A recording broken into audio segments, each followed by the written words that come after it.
Okay, so this is chapter 14 of Percy Jackson, and I'm going to try to make this so that it's not visibly in the way. That's kind of a problem. All right. So chapter 4. Let me make the full screen here. Be extra fancy. All right, here we go. Chapter 14. I become a known fugitive. I'd love to tell you I had some deep revelation on my way down, but I came to terms with my own mortality, laughed in the face of death, etc. The truth, my only thought was, ah. The river raced toward me at the speed of a truck. Wind ripped the breath from my lungs. Steeples and skyscrapers and bridges tumbled in and out of my vision. And then, boom, a whiteout of bubbles. I sank through the murk, sure that I was about to end up embedded in 100 feet of mud and lost forever. But my impact with the water hadn't hurt. I was falling slowly now, bubbles trickling up through my fingers. I settled on the river bottom soundlessly. A catfish the size of my stepfather lurched away in the gloom. Clouds of silt and disgusting garbage, beer bottles, old shoes, plastic bags swirled up all around me. At that point, I realized a few things. First, I had not been flattened into a pancake. I had not been barbecued. I couldn't even feel the chimera poison boiling in my veins anymore. I was alive, which was good. Second realization, I wasn't wet. I mean, I could feel the coolness of water. I could see where the fire on my clothes had been quenched, but when I touched my own shirt, it felt perfectly dry. I looked at the garbage floating by and snatched an old cigarette lighter. No way, I thought. I flicked the lighter. It sparked. A tiny flame appeared right there at the bottom of the Mississippi. I grabbed the soggy hamburger wrapper out of the current, and immediately the paper turned dry. I lit it with no problem. As soon as I let it go, the flame sputtered out. The wrapper turned back into a slimy rag. Weird. But the strangest thought occurred to me only last. I was breathing. I was underwater, and I was breathing normally. I stood up, thigh high in mud. My legs felt shaky. My hands trembled. I should have been dead. The fact that I wasn't seemed like, well, a miracle. I imagined a woman's voice, a voice that sounded a little bit like my mother. Percy, what do you say? Thanks? Underwater, I sounded like I did on recordings, like a much older kid. Thank you, Father. No response. Just the dark drift of garbage downriver, the enormous catfish gliding by, the flash of sunset on the water's surface far above, turning everything the color of butterscotch. Why had Poseidon saved me? The more I thought about it, the more ashamed I felt. So I'd been lucky. I'd gotten lucky a few times before, against a thing like the Chimera. I had never stood a chance. Those poor people on the arch were probably toast. I couldn't protect them. I was no hero. Maybe I should just stay down here with the catfish, join the bottom feeders. Thump, thump, thump. A riverboat's paddle wheel churned above me, swirling the silt all round. There, not 5 feet in front of me, was my sword, its gleaming bronze hilt sticking up in the mud. I heard that woman's voice again. Percy, take the sword. Your father believes in you. This time I knew the voice wasn't in my head.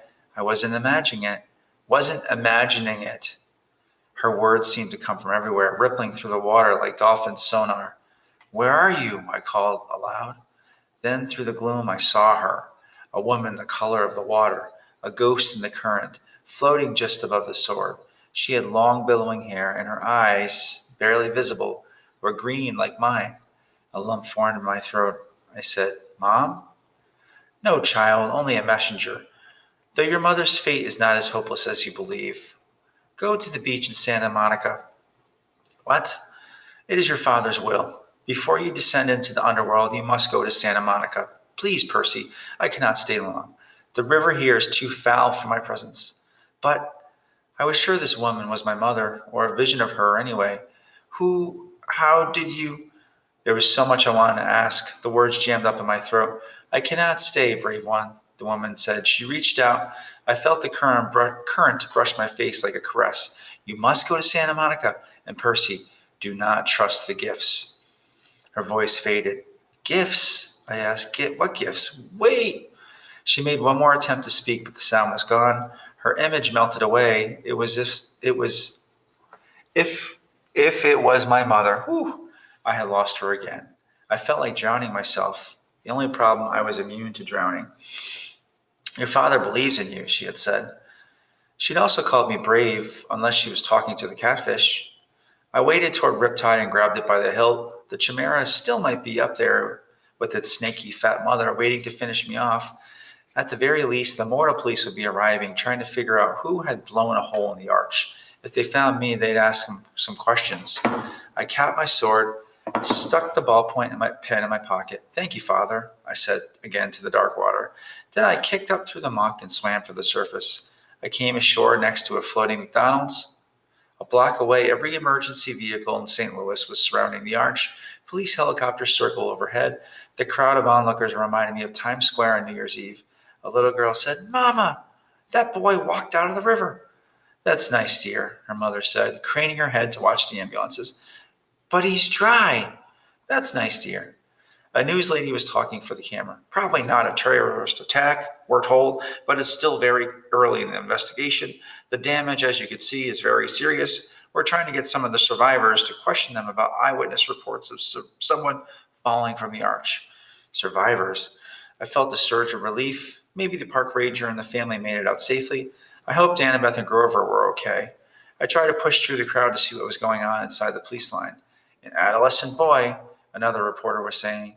Channel 5 has learned that surveillance cameras show an adolescent boy going wild on the observation deck, somehow setting off this freak explosion. Hard to believe, John, but that's what we're hearing. Again, no confirmed fatalities. I backed away, trying to keep my head down, and I had to go a long way around the police perimeter. Uniformed officers and news reporters were everywhere. I'd almost lost hope of ever finding Annabeth and Grover when a familiar voice bleated, Percy! Blah! I turned and got tackled by Grover's bear hug, or goat hug. He said, We thought you'd gone to Hades the hard way.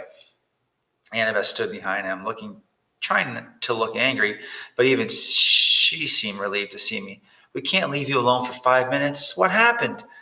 I sort of fell. Percy, 630 feet? Behind us, a cop shouted, Gangway!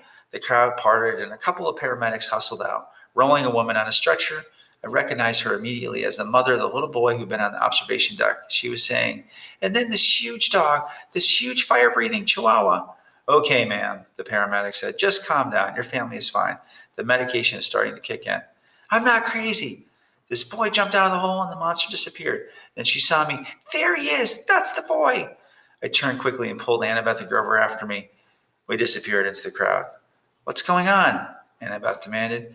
Was she talking about the chihuahua on the elevator? I told them the whole story of the Chimera, Echidna, my high dive act, and the underwater lady's message. Whoa, said Grover. We've got to get you to Santa Monica. You can't ignore a summons from your dad. Before Annabeth could respond, we passed another reporter doing a news break, and I almost froze in my tracks when she said, Percy Jackson, that's right, Dan. Channel 12 has learned the boy who may have caused this explosion fits the description of a young man wanted by authorities for a serious New Jersey bus accident 3 days ago, and the boy is believed to be traveling west. For our viewers at home, here is a photo of Percy Jackson. We ducked around the news van and slipped into an alley. First things first, I told Grover, we get out of town. Excuse me. Somehow we made it back to the Amtrak station without getting spotted. We got on the board train just before it pulled out for Denver. The train trundled west as darkness fell, police lights still pulsing against the St. Louis skyline behind us. And that was chapter 14 of Percy Jackson, Lightning Thief. Let's see how I can get this off here. Boom. And